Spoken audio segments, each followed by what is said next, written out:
Hello students, welcome in my chemistry class. In previous class we talk about Raoult's law, जिसके अंदर हमने liquid liquid solid in liquid के बारे में पढ़ा था। ठीक है, उनकी डॉल्टन्स लॉ के साथ रिलेशन भी पढ़ा था।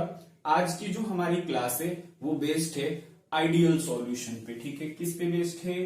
आइडियल सॉल्यूशन पे। ठीक है, तो जब अभी तक हमने जो कुछ भी सॉल्यूशन के बारे में पढ़ा है उसके बेसिस पे हम सीखेंगे कि आइडियल सॉल्यूशन की कंडीशन क्या होती है, कौन कौन सी कंडीशंस अगर किसी सॉल्यूशन पे अप्लाई होंगी तो हम उस सॉल्यूशन को कह सकते हैं कि वो आइडियल होगा।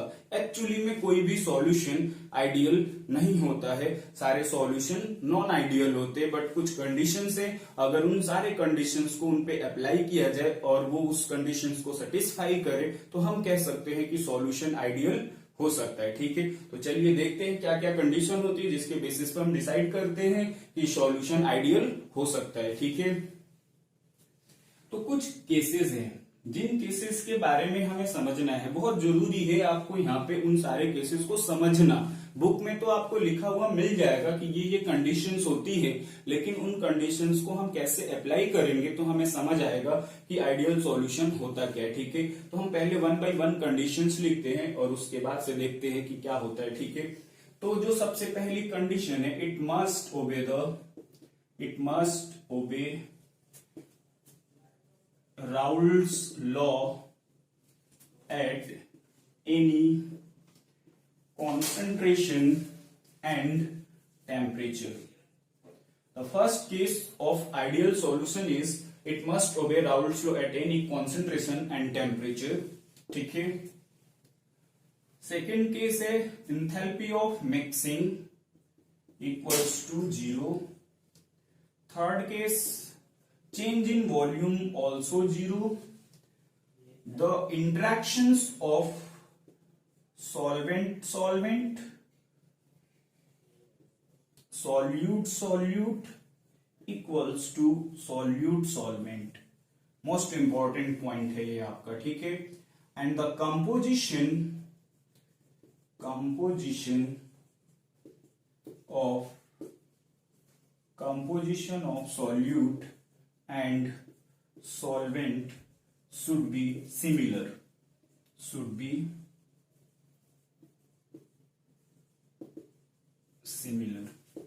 तो मेनली ये केसेस होते हैं, अगर ये केसेस किसी सॉल्यूशन पे अप्लाई किए जाते हैं और वो उस कंडीशन को फुलफिल करते हैं तो हम कहते हैं कि वो सॉल्यूशन क्या होगा? आइडियल होगा।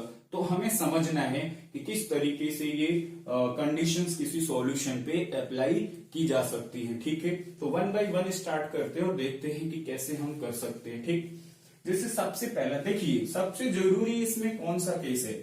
ये है, मोस्ट इंपॉर्टेंट है आपका ये। ठीक है, भले ये फोर्थ पोजीशन पे है, फोर्थ पॉइंट पे लिखा हुआ है मैंने, लेकिन जो इंटरेक्शंस होते हैं सॉल्यूट और सॉल्वेंट के, उसी के बेसिस पे एक्चुअली डिसाइड हो पाता है कि वो सॉल्यूशन आइडियल होगा या नॉन आइडियल होगा। वो मींस जो उनके इंटरेक्शन से किस टाइप का सॉल्यूट और सॉल्वेंट हमने लिया है उसी पे बेसिस होता है। ठीक है, ये तो कंडीशंस है कि ये अगर होंगे तभी ये होगा। ठीक है, बट हम देखते हैं कि कैसे इसको अप्लाई करना होता है। ठीक है, इजी वे में सबसे पहला है यहाँ पे लिखा हुआ इट मस्ट ओबे Raoult's law at any concentration and temperature. ठीक, इसका क्या मीनिंग है कि अगर आप कोई सॉल्यूशन प्रिपेयर करते हैं, ठीक, तो आपने लिया होगा सॉल्वेंट, उस सॉल्वेंट का प्योर फॉर्म में जो प्रेशर होगा वो P0A, आपने लिया होगा कोई सॉल्यूट, उसका प्योर फॉर्म में जो प्रेशर होगा PB, और जब वो दोनों मिक्स हो गए होंगे, ये बिफोर मिक्सिंग और आफ्टर मिक्सिंग ये हो जाएगा PA और ये सॉल्यूट हो जाएगा आपका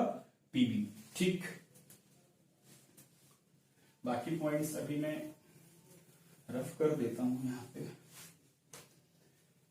अब क्या आपको ध्यान रखना है कि राउल्ट्स लॉ को हमें यहाँ पे अप्लाई करना है। एक तो पहले कंडीशन लिख दी गई कि इट मस्ट ओबे Raoult's law at any concentration and temperature, कि किसी भी टेम्परेचर और प्रेशर पे राउल्ट्स लॉ ओबे होना चाहिए। तो राउल्ट्स लॉ हम लिखते तो यही है, PA equals to PA naught chi A and PB equals to PB naught chi B। इसका क्या मतलब है? इसका मतलब ये है कि जो आपका सॉल्यूशन प्रिपेयर होगा after mixing solute and solvent, ठीक है, तो उस सॉल्यूशन के अंदर समझना इस बात को ध्यान से, उस सॉल्यूशन के अंदर जो आपका सॉल्वेंट का मोल फ्रैक्शन होगा, जो भी कंपोनेंट्स हम दोनों मिक्स करेंगे तो उन दोनों का अपना मोल फ्रैक्शन होगा, ठीक है, ये बात आपको पता है। तो जो उसका प्योर फॉर्म में प्रेशर होगा, जो प्योर फॉर्म में प्रेशर है, जब तक वो दोनों मिक्स नहीं है, इस सॉल्यूशन के अंदर जितना सॉल्वेंट का मोल फ्रैक्शन है, जब दोनों को मल्टीप्लाई करेंगे तो आफ्टर मिक्सिंग जो प्रेशर होगा वो पता चल जाएगा, और वो दोनों मतलब जो दोनों का मल्टीपल होगा, दोनों का प्रोडक्ट होगा, वो उसके प्रेशर के इक्वल होना चाहिए, बराबर होना चाहिए, तभी हम कहेंगे कि ये राउल्ट्स लॉ को क्या करता है, ओबे करता है, ठीक। वैसे ही सेम दूसरी कंडीशन है कि अगर आपने प्योर फॉर्म में कोई सॉल्यूट लिया जिसको मिक्स किया, तो मिक्स करेंगे तो इसमें उसका कुछ मोल फ्रैक्शन होगा, उस मोल फ्रैक्शन का इस प्योर फॉर्म के प्रेशर में जब हम मल्टीप्लाई करेंगे तो जो उसका प्रेशर होना चाहिए वो उसके इक्वल होना चाहिए, तो हम कहेंगे कि वो राउल्ट्स लॉ को क्या करता है, ओबे करता है। इसकी कंडीशन जब हम इंटरेक्शंस देखेंगे तो पता चलेगा कि क्यों ये ऐसा होता है, ठीक है। बट फिलहाल जो ये कंडीशन है वो यही एक्सप्लेन करता है कि प्योर फॉर्म में जो उसका प्रेशर होगा उसमें मोल फ्रैक्शन का मल्टीप्लाई करने के बाद आफ्टर सॉल्यूशन जो उसका प्रेशर होगा वो पता चल जाएगा। समझ आ रही है बात? तो कभी क्वेश्चन अगर पूछ लिया गया कि राउल्ट्स लॉ आइडियल सॉल्यूशन के लिए राउल्ट्स लॉ का ग्राफ कैसे बनाएंगे, तो जो सेम ग्राफ आपने राउल्ट्स लॉ का पढ़ा है ठीक वही आपको यहाँ पे ड्रॉ करना होता है। यहाँ पे काई ए इक्वल्स टू 1, काई बी इक्वल्स टू 0, काई ए इक्वल्स टू 0, काई बी इक्वल्स टू 1। यहाँ पे आप लेंगे प्रेशर, यहाँ पे हो जाएगा आपका पीबी नॉट, यहाँ पे हो जाएगा पीए नॉट, दोनों को मिक्स कर देंगे, this is P total, PA plus PB. तो this is the graph for ideal solution following Raoult's law, ठीक। तो राउल्ट्स लॉ में इतनी बात आपको एक्सप्लेन करनी है कि राउल्ट्स लॉ किस कंडीशन में ओबे होगा, ठीक है। दूसरी बात पे फोकस करते हैं, ये बात समझ में आ रही है? दूसरी बात हमने लिखा था कि enthalpy of mixing equals to 0। Enthalpy of mixing equals to 0 का क्या मतलब है? सिर्फ लिख देने से काम नहीं चलने वाला है, समझना भी जरूरी है। Enthalpy of mixing equals to 0, ठीक।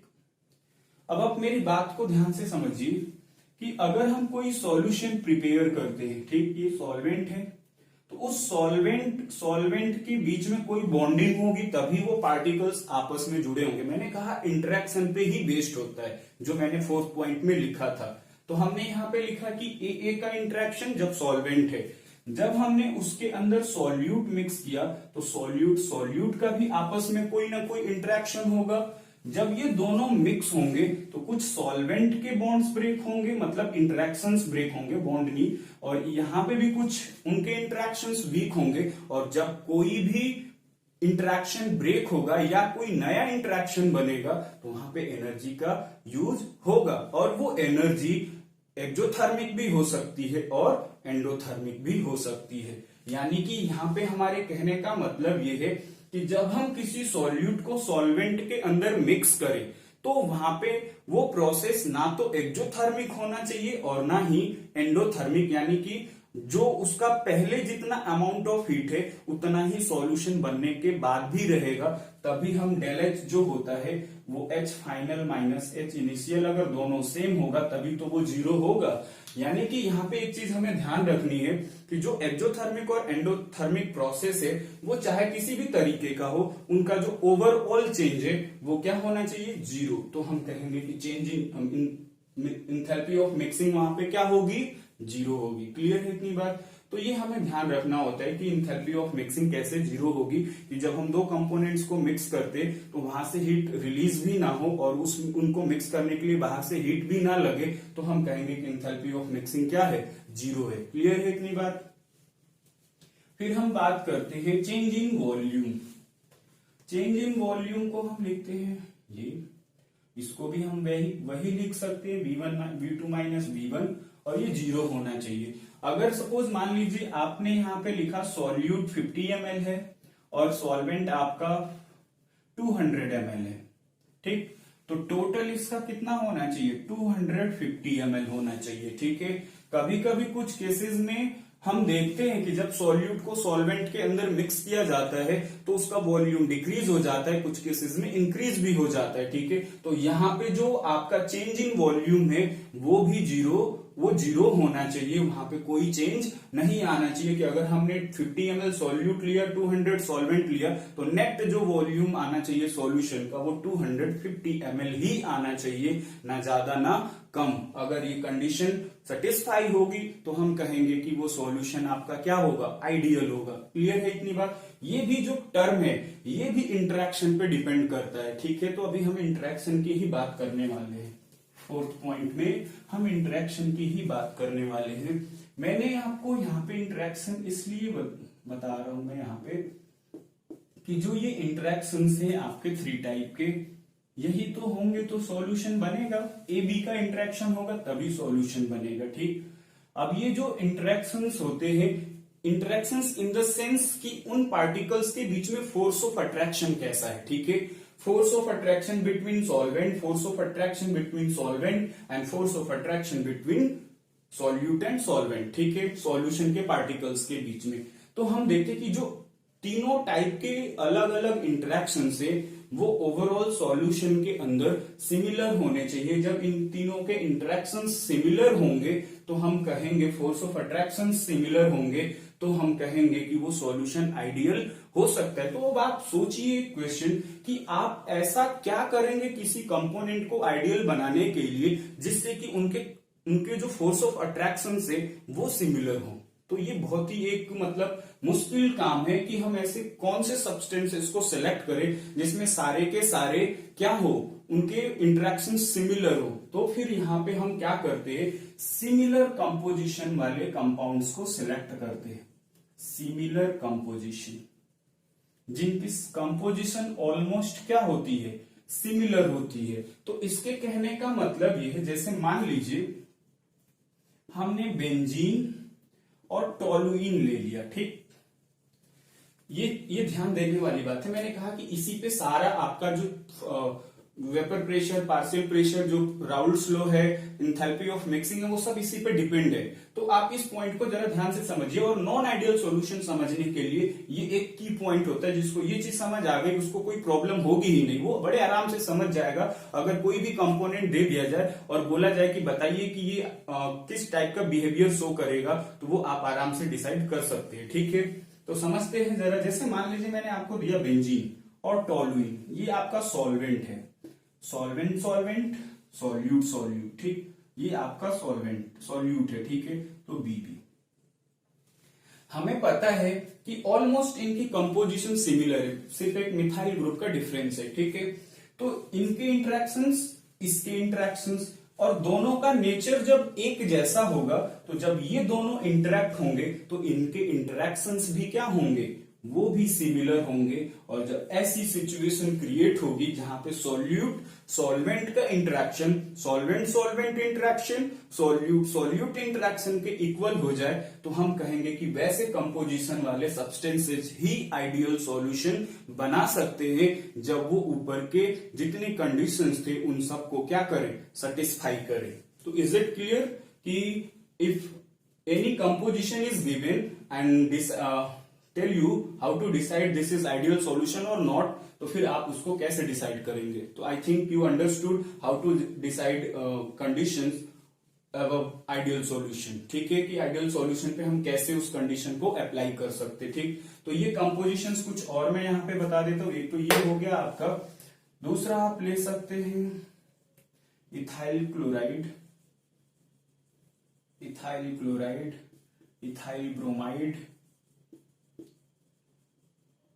ठीक है, इसके अलावा एन हेक्सेन,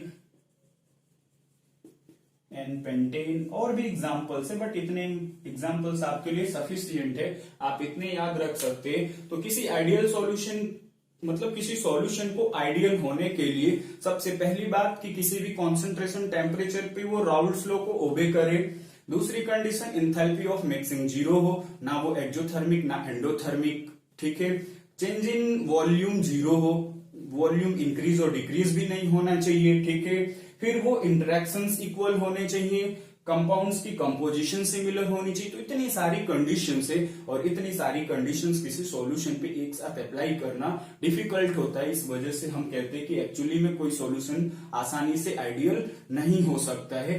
कुछ डाइल्यूट कंडीशंस होती हैं, उसी पे जो कॉन्सेंट्रेशंस होती हैं वो आइडियल कंडीशंस को क्या करती है, फॉर्म करती है, ठीक है। तो this is all about ideal solution. You know that what is the condition for ideal solution.